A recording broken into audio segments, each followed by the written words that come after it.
I wanted to move on to something that really worries me, and that's Trump's decision to fire the head of the Bureau of Labor Statistics. That is a very impartial. It's been always nonpartisan. The woman who was fired was confirmed on a bipartisan manner, and it's not just the job numbers because we know Trump is never going to blame himself, so he has to look for a scapegoat. But it's cost of living adjustments, it's inflation, and the guy that he's nominated is one of these heritage uh, economists in the line of somebody like Stephen Moore, who is only 37 years old. Apparently, his dissertation from Northern Illinois University, or wherever he went, Is it is rambling and not coherent, and he's criticized this, and this is really something where we've talked before about the rule of law, and people can depend on the US because we mean what we say, but this is really taking us down a dangerous path, and of course, the Fed could be next. So, I is my fears are my fears overblown on this, I and mean, I think what say you, Ashley? yeah, no, listen, I think that this is something, whether you agree and I've talked to people on both sides of the aisle about this issue because there are a lot of Republicans and Democrats, especially during Biden when some of the numbers would come back, when they did adjustments after a month or 2, which they've done for years, I get that. And they were frustrated, not by the individual, but just about the process. So I think that obviously, this is the stuff he does. He has the right to fire them, obviously, but I think that this is some of the stuff he does that really concerns people, and sometimes, justifiably so. But I think there should be a broader look at kind of some of our metrics that we use because and that has nothing to do with the person. It shouldn't be political, but it should be about the process. And I was I was doing some TV with the head of the CBO, and she was even saying that, I mean, it's a little bit different, but the same type of metrics driven process. And she said that even her agency or whatever you want to call it needs to be updated because how they track information sometimes has not been kept up with kinda how they're doing it in other parts of, finance, so Wall Street or whatever. I mean, it's just the federal government at sometimes as well. So, I agree with you, Dave, but I also think there is room for updates in general.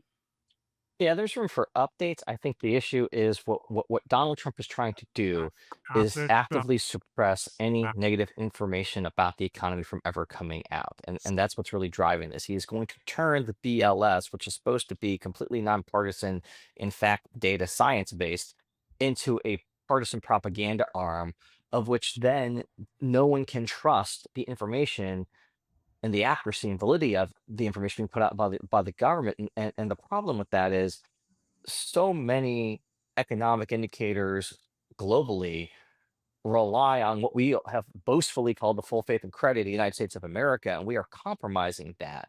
And I think that it could have a very long-term negative impact in terms of how the United States is viewed, in terms of economic stability, in terms of the value of our dollar, in terms of how markets react to information put out by the U.S. There's going to have to be something at some point that replaces that nonpartisan, honest information. The answer, the answer to the problem for Donald Trump isn't to pretend like it's not happening and to make sure the information never comes out. At the end of the day, if Donald Trump goes out there and puts up ridiculous job numbers that we all know aren't true, but people at home aren't feeling that. They're not seeing that at the grocery store, at the pump, with their mortgage, with their loan rates, and their savings account. The Republicans are going to end up looking completely out of touch. I mean, that was one of the big problems for Biden and Democrats was they were trying to sell Bidenomics. No one at home was buying it, and they looked really out of touch, and the voters rejected them. Trump is kind of setting Republicans up for the same thing because he's going to put out these ridiculous numbers that are based in complete fanciful, not reality based at all. Republicans are going to be going around saying everything is great. It's the greatest economy in the history of mankind. And people at home are going to be looking at their wallet going, I don't feel that.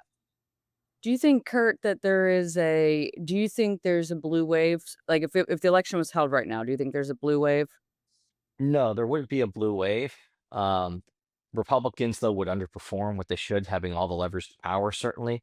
I think that 8 months in is different than almost 2 years in. Voters who went to Donald Trump that are truly persuadable voters who are not reliable voters for one party or the other. They're willing to give Trump the benefit of the doubt for a minute.